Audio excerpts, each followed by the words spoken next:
The Earth is over 4.5 billion years old.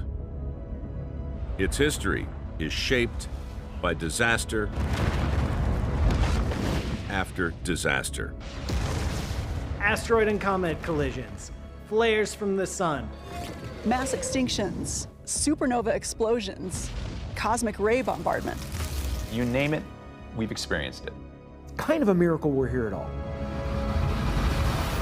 These violent events could be why Earth has life. We tend to think of disaster as a bad thing, but out of chaos can come possibility. When we destroy something, we can also create something new. Earth has walked the line between survival and destruction. It's tipping that fine balance of luck between a good disaster and a bad disaster. Could catastrophe and chaos be the essential ingredients for life?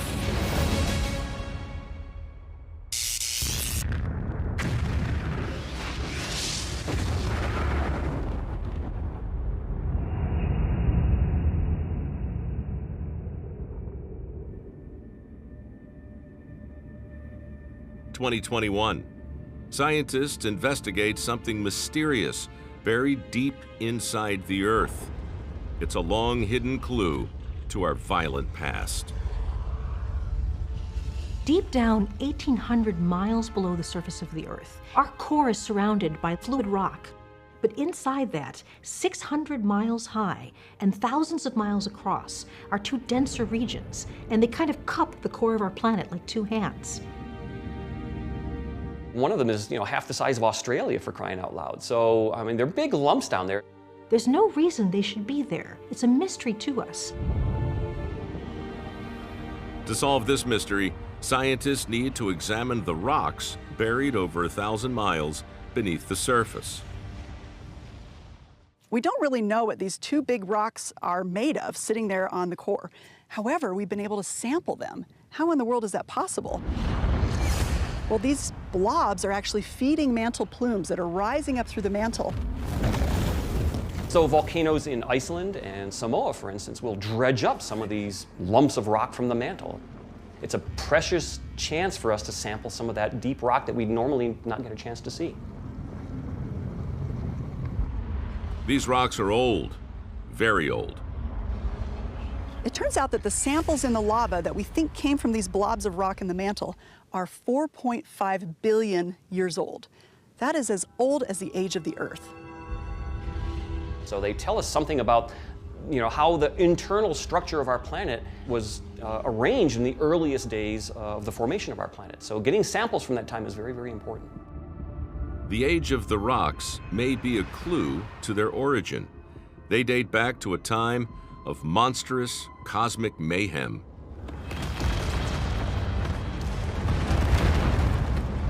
Four and a half billion years ago, the solar system was still a pretty wild place. We're approaching the end of the formation of planets. Earth would still be growing. Back then, you wouldn't necessarily recognize the Earth. In fact, you wouldn't recognize the Earth at all. For example, no moon. The Earth did not have a moon when it first formed. The young Earth orbits the Sun with other infant planets. One of them is an object scientists call Theia. And it's on a collision course with our home.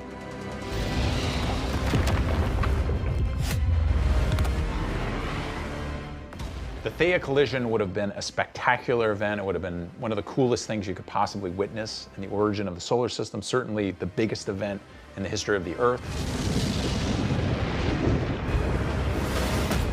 The Theia event is something that completely reshaped the Earth. The planet that the Earth was before the Theia event is gone forever. The impact melts rock and throws out over a billion tons of debris. During this incredible collision, these two planets were literally broken apart and combined into one big planet. Huge chunks of Theia stayed together as the now molten Earth began to form anew. Now we can kind of paint a picture of where these big lumps of rock might have come from. They're very old. They're in fact the same age as that large impact event. They could be pieces of Theia. The giant slabs of Theia sink down into our planet and lie undiscovered for billions of years.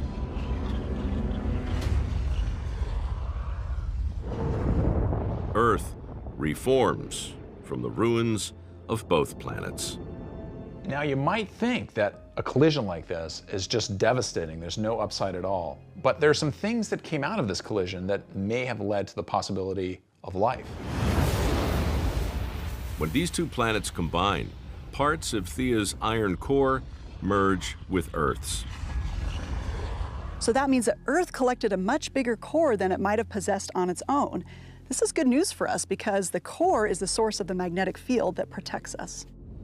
Liquid metal flowing around in the outer core generates Earth's magnetic field, a protective shield from the sun.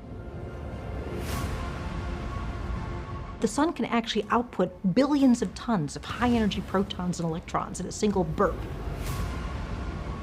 That eventually would have stripped away our atmosphere. If it weren't for that active core and that magnetic field, we would look like Mars, just sort of a bare and barren desert.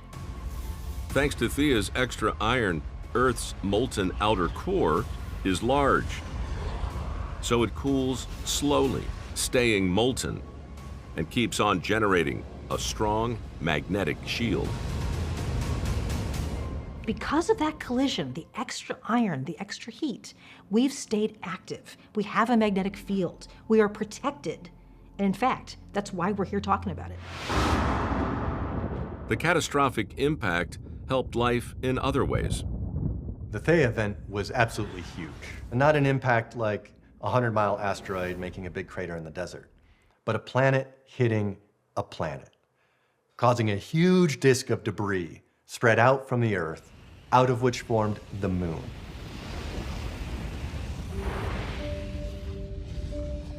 After the collision, the Earth tilts on its side and spins incredibly fast. A day only lasts a few hours. The Earth itself rotates slightly on its side, and if left to its own devices, would in fact experience unpredictable, chaotic wobbling. The fact that the moon is there stabilizes the Earth, stabilizes our climate. The moon's gravitational pull on our oceans creates tides and slows down the Earth's spin, creating a world primed for life. We actually owe quite a bit to the moon and Theia, its progenitor, for making Earth a hospitable planet for life. A giant collision 4.5 billion years ago sounds like a catastrophe, but it was probably the best thing to happen to the Earth.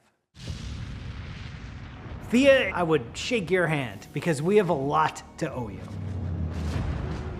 We also owe the science of chance because we lucked out with a 1 in a million impact. If the impact from Theia had been a little bit harder, the Earth may not have recovered as well as it did, and we may not be here to talk about it right now. If it had been a little bit less forceful, then the impact of it may not have made the changes that we think were needed for us to be here now. We got lucky. Most planets don't get to survive a collision like that and get a bonus moon out of the deal. Earth's huge collision with Theia was not our planet's first brush with danger. An earlier explosive event could have stopped the solar system from sparking into life and the Earth from forming. Supernovas are one of the universe's most destructive events, releasing in 1 second as much energy as our sun will in its entire lifetime. But rather than wipe us out, supernovas may have kick-started the solar system. 4.6 billion years ago, the solar system's not even really the solar system. It's the precursor of the solar system. So what we had was a cloud of gas and dust collapsing in on itself. forming the sun in the center, a big flat disk around it out of which all the planets were forming. There are all kinds of vast clouds of dust and gas floating around the galaxy. What actually causes them to start collapsing and forming new stars? Well, you have to give that cloud a push. Scientists think this push could be a stellar blast, a supernova. Supernova are some of the most powerful events in the universe. One explosion can light up brighter than a galaxy. So not only do they eject elements and material, they also eject a lot of light and energy. A supernova explosion sends a shockwave racing out into space at 18,000 miles per second. The shock wave from a nearby supernova compresses material together until it begins to collapse under its own gravity. Was this how our solar system started? So far, it's been really difficult to find evidence that there was some supernova or point to something that happened that really kick-started the solar system. The ancient supernova blast faded away a long time ago. Imagine a crime scene. Now imagine waiting 4.6 billion years after the crime is committed and looking at it and going, there's nothing here, what are we doing? That's kind of what we're trying to do here. Researchers from the University of Minnesota tried to solve this ancient crime by studying asteroids that fell to Earth as meteorites. Asteroids are critical for understanding the early solar system, and this is because they have frozen in place all the conditions that existed in that very early solar nebula, right at 4.5 billion years ago. The asteroids contain information about the time leading up to the birth of the Sun and the solar system. When a massive star ends its life as a supernova, it undergoes what we call nucleogenesis. In fact, we call it explosive nucleogenesis. Literally, the explosion is generating new types of nuclei, new elements, heavier elements.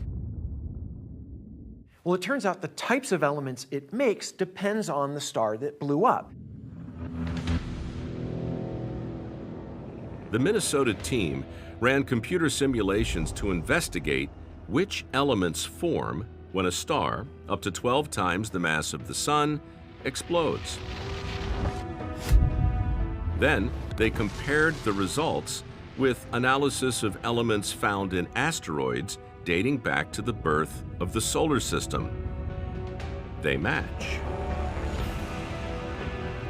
So the remains of the supernova was actually under our noses all along in the elements that have been in our solar system for ages. And perhaps in the Earth as well. The Earth has lots of rocks that's made of silicon. That's only produced in supernova explosions. And the very core of our Earth, the thing that keeps us alive, that's iron, nickel. Again, you only get that in supernova explosions. In February 2021, scientists shed light on the supernova explosions that helped seed our solar system and provide the materials to build our planet. The researchers examined fragments blasted off the giant space rock, Vesta, 4.5 billion years ago, and later landed on Earth. These asteroid fragments contain the fingerprints of not one, but at least 2 supernova explosions. Our solar system was seeded, was enriched by at least 2 separate supernova explosions. That's incredibly lucky because that is what delivers the ingredients necessary for life. Scientists believe that these 2 supernovas may have enriched different parts of the infant solar system. One provided the materials that help form the outer gas planets. The other supernova seeded the inner solar system with elements that built the rocky planets, including the Earth. And the scientists think they can even tell the type of supernovas responsible. One was a core collapse supernova, a giant star that likely lived in the same stellar nursery as the Sun. It ran out of fuel and collapsed in a huge explosion.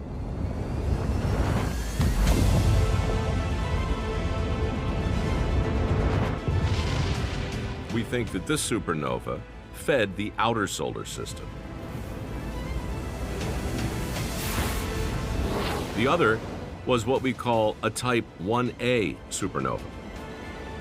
It's caused by a small white dwarf star cannibalizing another star. What we think happens is that a white dwarf has a companion star, which is either another white dwarf or a bigger star like a red giant. And the white dwarf accretes matter from the companion star. If they accumulate too much mass, they can reach a critical density, forcing them into a runaway supernova event.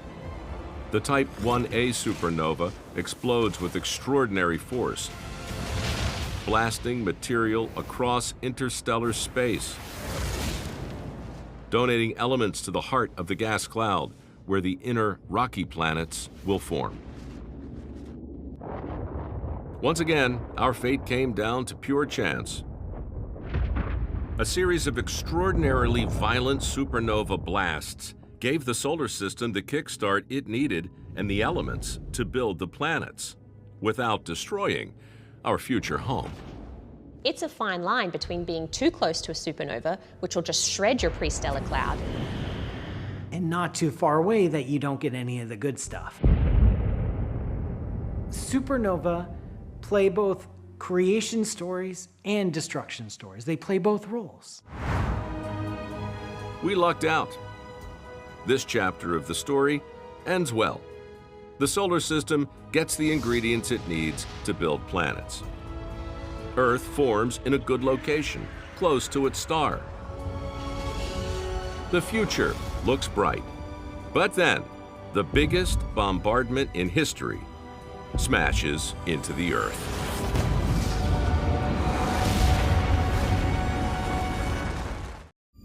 From the moment our planet formed, we've been under fire. 2021, a fireball streaks across the night sky in Europe.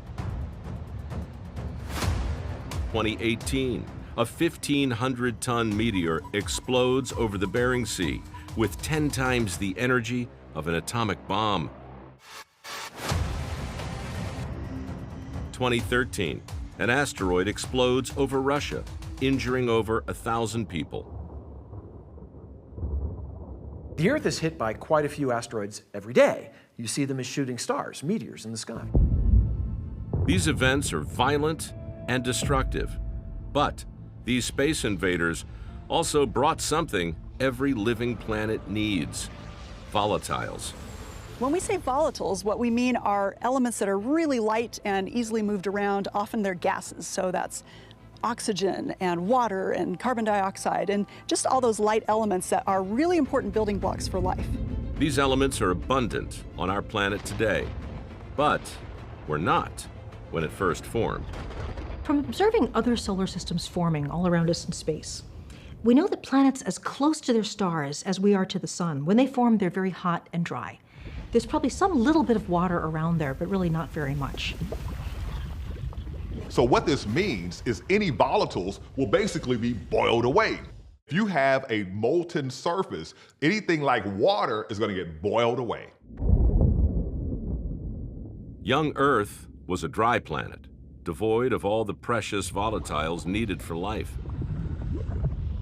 These materials must have been delivered to Earth after its formation. We think volatiles arrived in the early days of the solar system, when the giant planets, including Jupiter, moved around and stirred up the contents of the solar system. As Jupiter moves, its gravity is pulling on all the objects in there, basically speeding them up. And there's a little bit of chaos there in the first place, but now Jupiter is basically supercharging it.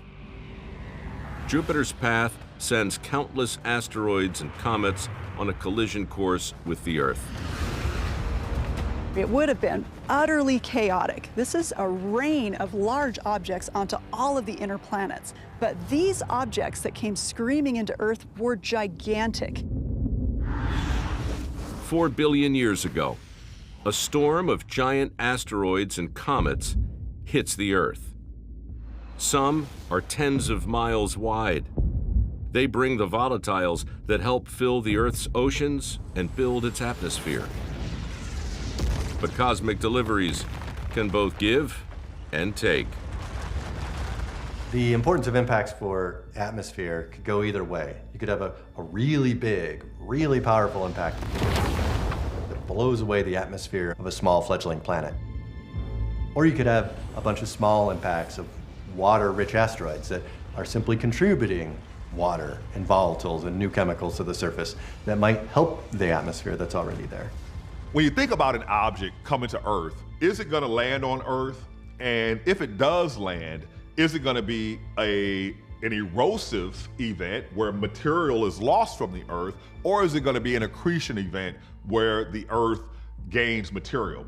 Well, the devil's in the details. Details like the size of the impactor. One study suggests that asteroids between 60 feet and 3,300 feet wide add more to the atmosphere than they take away.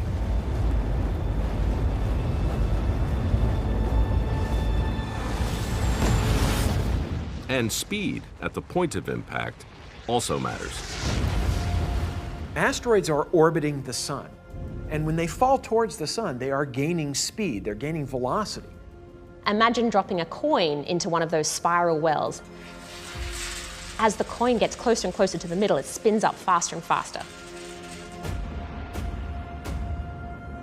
The closer an asteroid gets to the sun, the stronger the sun's gravitational pull, and the faster the asteroid travels. So proximity to your star is a vital factor in how intense any impacts will be.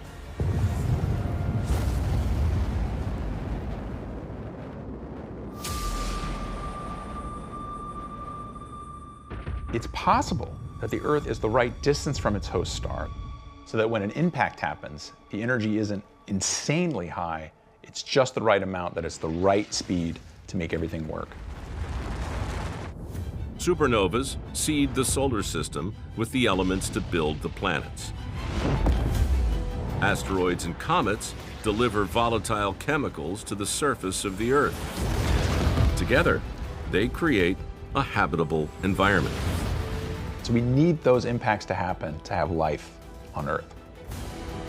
Disasters created a planet primed for life.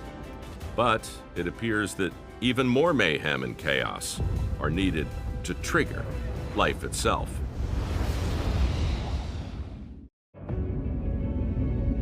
An asteroid tears through the solar system, hurtling through space at 40,000 miles an hour. Its destination? Earth. Will this space rock inflict unimaginable damage, or will it bring the spark of life? This idea of a spark of life, we've all kind of seen it in the Frankenstein movies, right? It's alive. This comes from legend, from myth, from history, that there's some sort of a spark that differentiates cold, inanimate matter from living stuff. And in some sense, it's kind of true. On Earth, we think this spark may have arrived over 4 billion years ago. The Hadean Eon was the time from the Earth's formation about 4.6 billion years ago to about 4 billion years ago. It's named after literally Hades, so the conditions on Earth were literally hellish. It was hot and soupy, a lot of water vapor around, high pressure atmosphere, very intense heat. You wouldn't survive. The planet would literally kill you back then. It's shocking, and I mean really shocking, that the evidence of first life that we have on Earth dates to the Hadean Eon. This was a terrible place, molten and poisonous and awful. And yet life somehow arose in all of that mess. June 2020. Japanese scientists simulate the conditions of this hellish planet and then try to recreate the spark of life. So what the scientists were trying to do was mimic those conditions and see what would happen if you smash a meteorite into the ocean back then. Could it produce sort of the same chemicals that we see life using today? They use a mix of carbon dioxide, nitrogen, water, and iron to replicate the Hadean environment. Firing a mini meteor at 2,000 miles an hour into this chemical soup triggers a reaction between the basic organic elements, creating amino acids. We call amino acids the building blocks of life. Really, they're the building blocks of proteins, and life needs proteins to exist. But that's why they're so important. Without amino acids, there's no proteins. Without proteins, no life as we know it. The experiment proves that meteorite impacts can help build the components for life. But for these building blocks to come together and create life, we need more. It's like making a cake. You can put together the oil and the flour and the butter and the sugar, but if you don't put it in an oven, you're not going to end up with a cake. You're going to end up with something else. We thought that the violence of asteroid impacts prevented life from forming. Now, we think they could be an essential ingredient. If the asteroid impact is big enough and fast enough, it can punch right through the crust. Then you're getting geothermal heat that bubbles up from the mantle. And it is certainly possible to get an asteroid impact that big. Large meteorite impacts can create hydrothermal vents, which some scientists believe were the cradles of life. They provide warm, wet environments and bring up chemicals from deep inside the Earth's crust. The perfect place for life to begin. As bad as those conditions seem to us, to the molecules that are beginning to combine and do their thing, that was a wonderful place to be. It could actually be that the conditions that are best for early life might actually be those just after an impact. So you have sort of this petri dish environment in which life could really thrive. These vents might be similar to those we see in the oceans today. These hydrothermal vents provide a little window into what the conditions on the primordial Earth would have been like. And the sort of chemistry that goes on in those hydrothermal fluids seems to be the right kind of chemistry for creating life. Once again, Earth got lucky. Impacts that could have destroyed everything may have helped spark life into existence. I once heard this quote from Confucius, that creation is quiet, but destruction is loud. Well, these impacts were both destructive, but they also may have been creators. Earth leaves behind the Hadean age. The planet calms and life takes hold. But disaster is our constant companion as we prepare to face a storm of deadly cosmic bullets.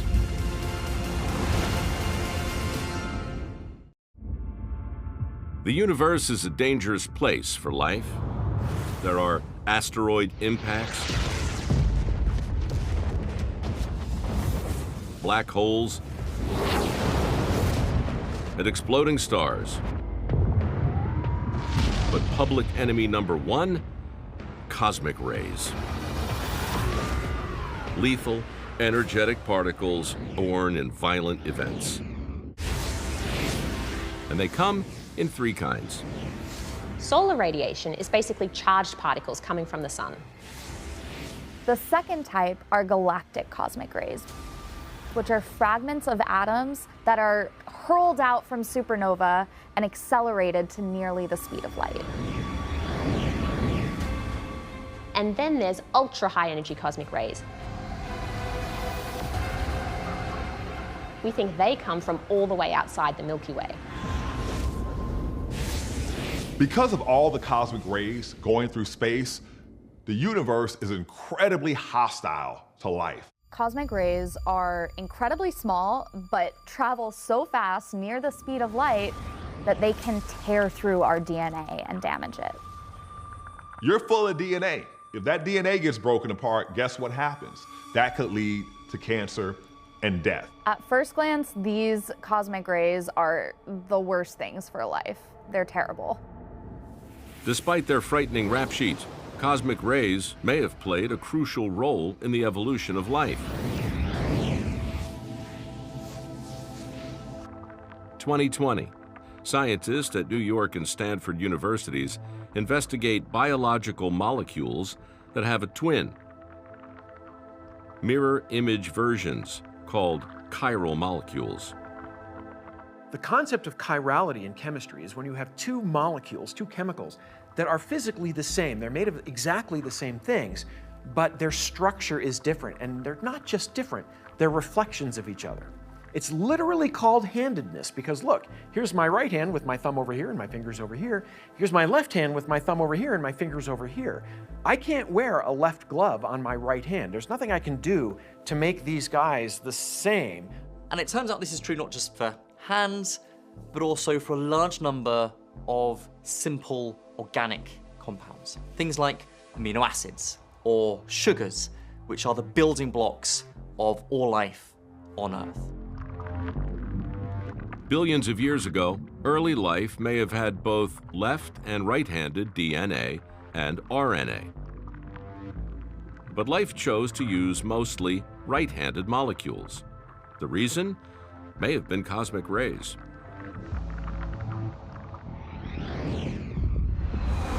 When cosmic rays hit Earth's atmosphere, they degrade into even smaller subatomic particles called muons.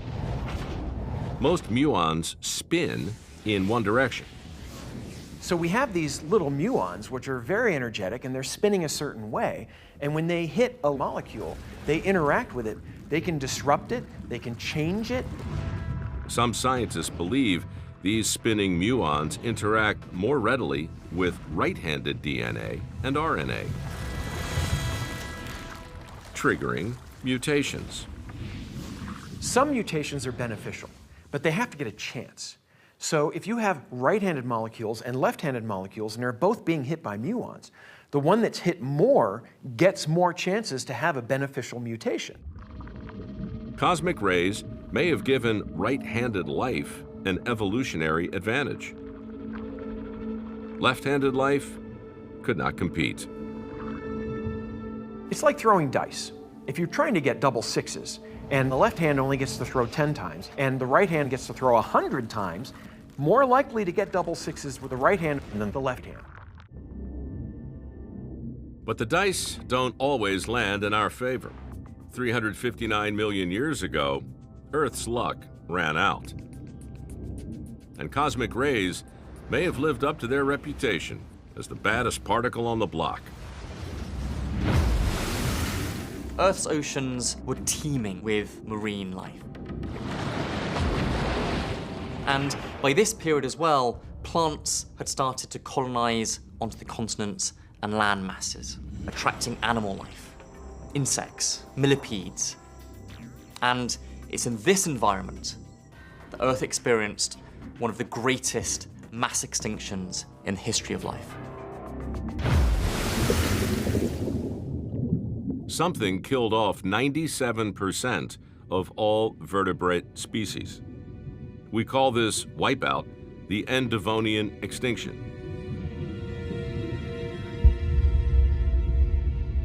One possible explanation, a supernova. When some dying stars explode, they fire out cosmic rays. This radiation bombards the upper atmosphere of the Earth and drives the chemistry of nitrogen turning into nitrogen dioxide, a gas which itself then reacts with the ozone layer and destroys it. Without the protective ozone layer, ultraviolet radiation from the sun bombards Earth.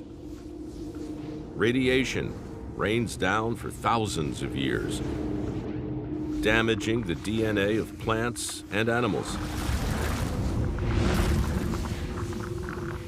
Many species die out. The Endevonian mass extinction mostly affected marine life. This is where we see the greatest percentage of deaths. The oceans, once populated by fish the size of school buses, now host fish no bigger than a sardine. These smaller fish reproduce quickly. In the challenging environment, they adapt and diversify faster than larger species. Mass extinctions not only wipe the slate clean and provide other animals and other life forms an opportunity, it creates a sort of chaotic and complex environment that drives natural selection and evolution. If a supernova was to blame for this extinction event, scientists believe that the culprit was 65 light years away.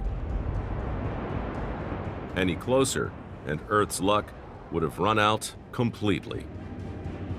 It seems the existence of life is always balanced on a knife edge.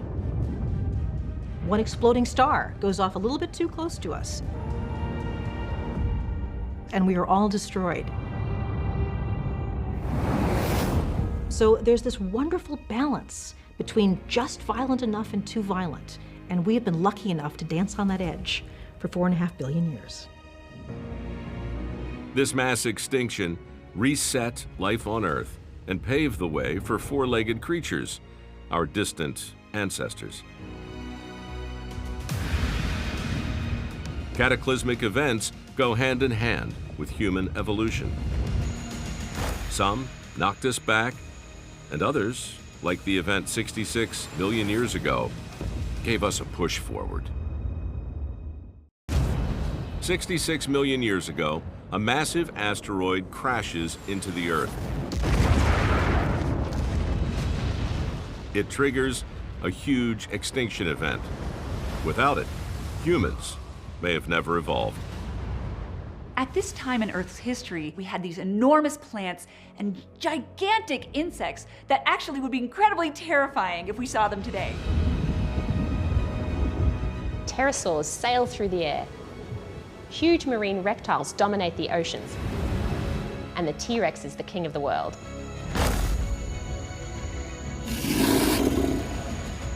Then, a glowing object appears in the sky.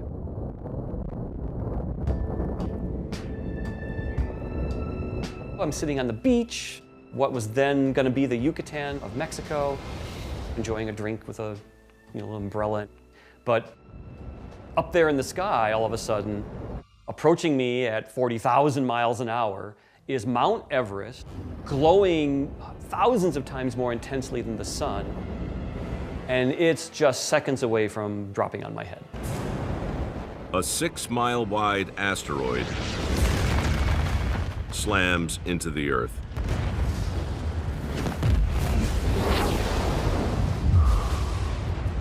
The impact throws trillions of tons of rock and dust into the air.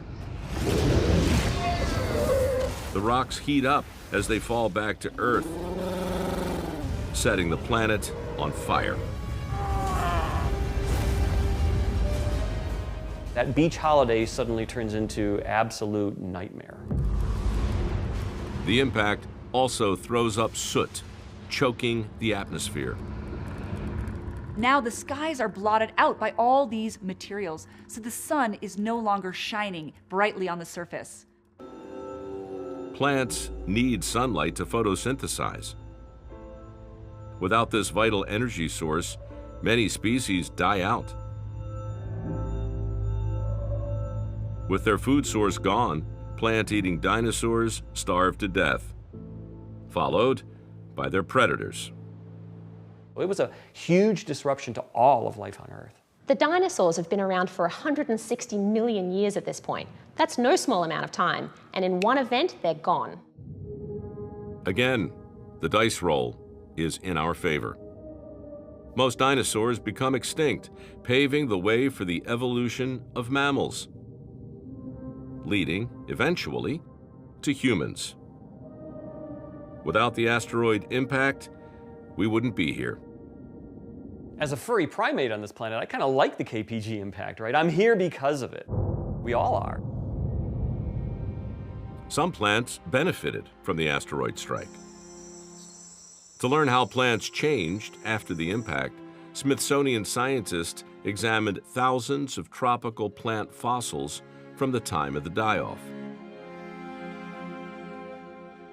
This disaster opened the way for new types of plants to develop.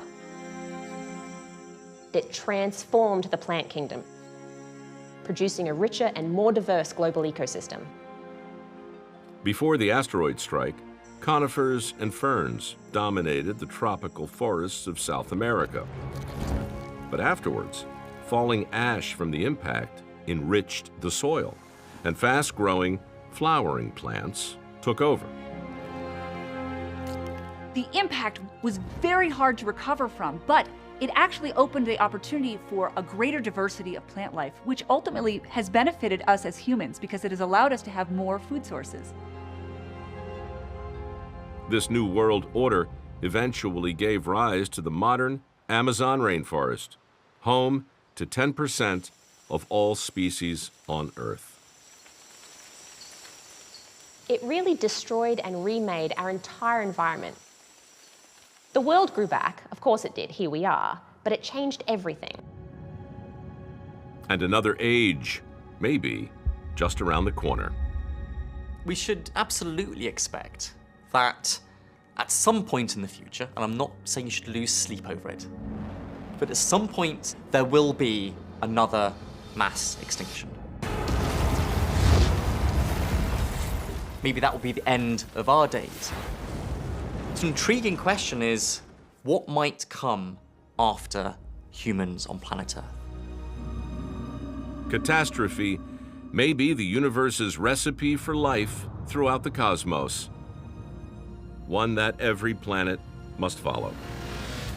Looking at our own history, life thrives on catastrophes. We need these disasters for evolution to work. So hopefully, and I hate saying this, I know how it sounds, hopefully these other planets have had terrible disasters as well. Think about the word disaster. It means bad star. It means that something has gone wrong, something that's dangerous. We are children of disasters. There's no way you get us without planets colliding, without asteroids and comets streaming through the atmosphere, without even stars exploding in supernovas. You are a child of that violence. That's part of the environment that we grew up in a cosmic way. And I think that is tremendously beautiful.